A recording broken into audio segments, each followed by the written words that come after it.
Welcome back to Gallery Z, March 2020. It's our third exhibit of this year. Again, we're celebrating our 20th anniversary. And a special treat, the gallery's back to its own self. And this exhibit is a solo show of a dear friend of mine, Umberto Crenca, Bert. It's an exhibit of social and political work.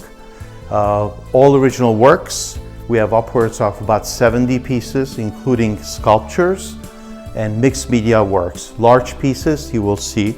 And very briefly, I want to introduce you Umberto, a dear friend for almost 40 years. Yeah.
So we are here at Z Gallery, which has been a great privilege for me to do a one-person show here. The body of work has work that goes back as much as probably 5 or 6 years, and some very recent work that I've just completed. Some of it in different styles. A lot of the work that you will see here is more or less literal social commentary that we have going on. This piece on our current president, Trump, was done before he was actually elected, and it was really in fear, my fear of him being elected, and here we go. We've been there, and God only knows what's going to happen in this next election. And then also this, it says Dada. When you look at the Dadaist movement in the arts, it just seems like the whole concept of this man being president is so absurd, it drives me wild, and it relates to that whole Dada movement in the arts for me. And it's kind of like the whole politics and life itself, the absurd theatrical nature of all of life. It's almost beyond explanation sometimes. And this is about the prison industrial complex and the inequities with white and black, and particularly black men, the disproportionate amount of black men who are in prison. It's so apparently inequitable, and the sort of institutional racism that exists in this country is remarkable. I mean, not necessarily my position to say, but I felt like I wanted to speak to it. It's not terribly different. In fact, there are more black men associated with the justice system in this country than there were in slavery at its peak, So something's going on, right?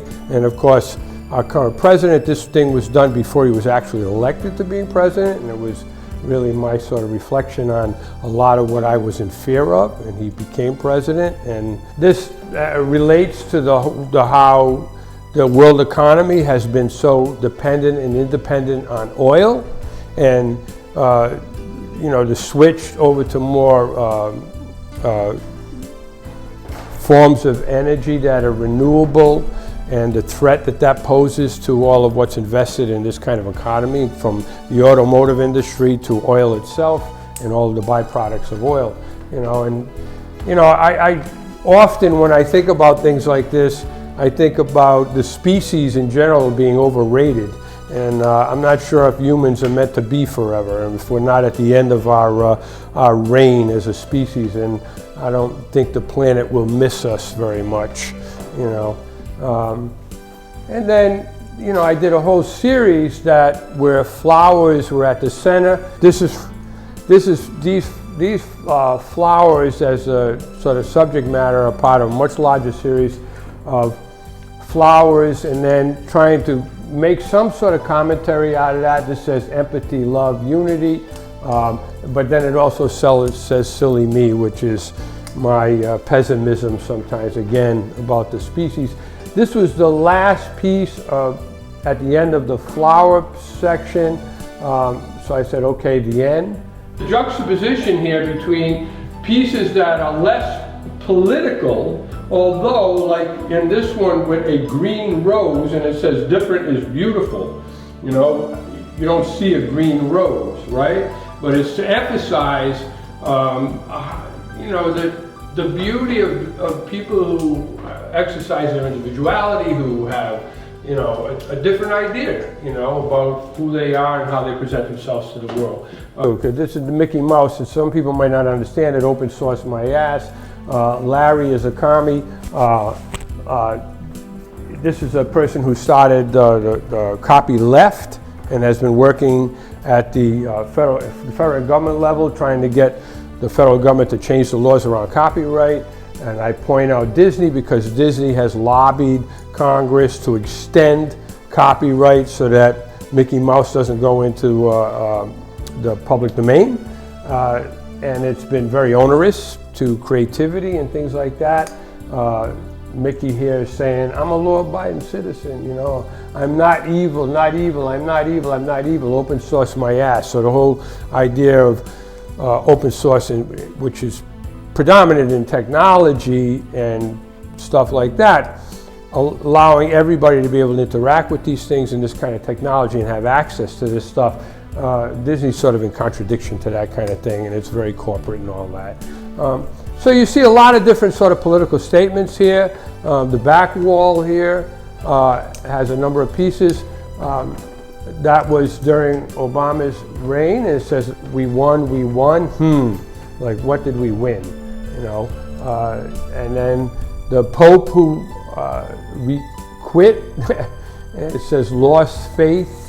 And you know, I had 12 years of parochial education, so you look at the piece and read what it says and determine what I'm trying to say about it.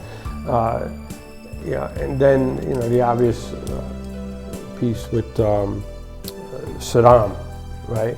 So you know, it's always risky business when you try to make political commentary so that it is not just dated, but that it has a longer lifespan in terms of its meaning and stuff. And I think that for the most part, the pieces that we're showing in this, the ones that are very clearly political, are general enough to have application where they don't necessarily date themselves. That there's still something to think about, even though some of these things already go back 5 or 6 years or more. I work in a lot of different genres and a lot of different techniques. This is a kind of collage sculpture form that we're looking at here, and these pieces called fragment. This is direct carving directly into wood and making pieces out of that.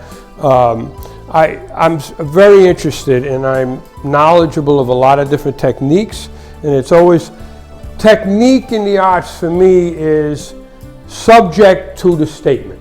Right? So it's not about working in one particular technique, it's having a broad knowledge of a lot of different techniques and using what techniques are most applicable to what it is that you want to say, right? And that's my idea. So rather than being, I'm not the type of person who just sort of fell into a style or a certain technique and that's what I followed. I kept learning and changing and evolving new techniques and create as large a vocabulary as I could for myself to be able to express myself and talk about what I want to say at any given point. And even that's complicated because I'm working in, right now I'm working in four different series of work, bodies of work simultaneously, each of which is somewhat different in technique and in style as we're speaking. And you see some variety in technique just in this, this exhibit itself.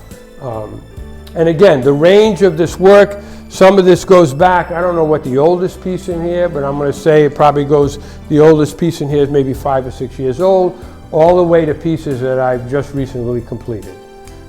So it's a kind of a survey of over the last 5 or 6 years in a way. This was inspired by the Occupy movement, and it says Occupy everything. You know, it just shows my lack of confidence or belief in the system that we live in this one religion called capitalism, which really only serves a few. But beyond that, everything I'm talking about so far is all very serious, but I also believe in humor. And I think we have to balance these things out with some sarcasm and some humor. I'm not sure how evident that is in the works we've chosen here, but I do have a sense of humor and I really believe in it. And I don't think that there's anything particularly unique about the injustices and inequity that exist in the world today if you look historically. So at times you got to laugh about the whole thing and you got to have a sense of humor, and it's really a lot about the one-on-one and the relationships we have and trying to make the best of what it is. And easy to say sometimes, but I think humor helps as well. So this is a piece that's a commentary on the whole debate between pro-choice and pro-life.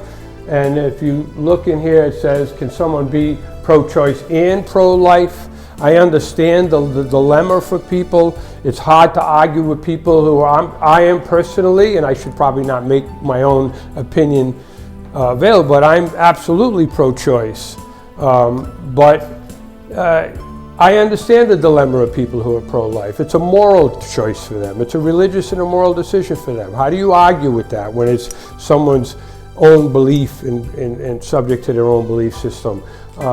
So my dilemma is, how can we be both? How can you be pro-choice and care for the safety and the choice of women at the same time appreciating? For example, I have another piece, it's not here, it's part of this series of work that talks about capital punishment, right? I'm totally against capital punishment, right? And even in the Bible, there are contradictions. In that particular piece of work, I have two quotes from the Bible. One says, an eye for an eye, and that a person who commits murder should be killed. And then there's another quote in the Bible that says that there shouldn't be murder. You know, that there should be, we shouldn't kill anybody, right? So I forget the quotes verbatim or what chapter and verse they are from the Bible, but there are contradictory terms about it even in the Bible, about what we feel about death and executing people and all that kind of stuff. There's something happening here. What it is ain't exactly clear, or is it? That's a quote from, I forget the band, from the 60s. This whole concept of flower power, you know, the classic image of the flower and the gun and all of this stuff from the 60s, and trying to remind us of some of these ideas, that there's continuity to resistance and change and everything that we've been sort of trying to be conscious of in the way we think about justice and the way this world is and equity and things like that. And then the dodo bird, you know, careful dodo, what have you done? I don't know what that says, something about fools, but fate, is it fate? Is the human species going to subject itself? We're so arrogant. And our arrogance as a species, we've taken so much advantage of the environment and mistreated the planet that provides for us and that serves us, and we've been so disrespectful over time. What makes us think as a species that we're going to last forever? There's so many that have come and gone, and so many species that have come and gone on this planet, and if we're not careful, we're going to be that as well. You know, right now, as we're speaking in this video, there's the potential of a pandemic that's going on right now in the world. You know, we forget that in 1917, 1918, 50 million people died from an influenza thing. And, I just think that our own arrogance as a species has gotten us into an awful lot of trouble. And I'm just hoping that humility and some consciousness and sensitivity to the environment and to both other people and to the environment we live in comes around before it's too late, you know. And so on occasion I comment on that, and it's out of frustration. You know, I've spent a lot of time in my life working in community and trying to be an agent of change in the community, and it's pretty frustrating over time. And I'm 69 years old now, and trying to remain optimistic on some level. Thank goodness I have a lot of young friends that keep me upbeat and still not so jaded, you know, and optimistic about what could or may happen, you know.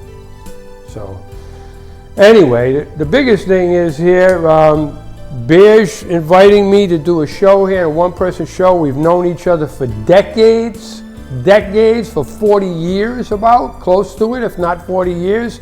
And the fact that we're doing this together is just a thrill to me, and I feel so grateful for it. And also Atwood Avenue, Federal Hill. I was baptized up the street here at Holy Ghost Church. My father was an Italian immigrant. This is where he hung when he was a teenager up here, when they had cots on the streets and everything like that. So there's a special place for me in my heart about this neighborhood and this community. I lived up here for a while and at a different part in my life. It's a real treat to be up here and be collaborating with Berge and the gallery and all the folks associated with the gallery. So, I want to invite you to Umberto's solo exhibit. March 5th to April 5th is the exhibit 1 month, and the opening reception is the 19th of March, which is actually gallery night, the third Thursday of every month, 5 to 9 p.m. Bert will be present with all the people that are invited, and we want you to join us. Plus, 2 days after, on Saturday, March 21st, we will have an artist talk at 5 p.m. We'd like to invite you in both times. It's free, it's casual, there's no pressure. We have some finger food, some little bit of wine, and honoring my dear friend Bert and his all beautiful works.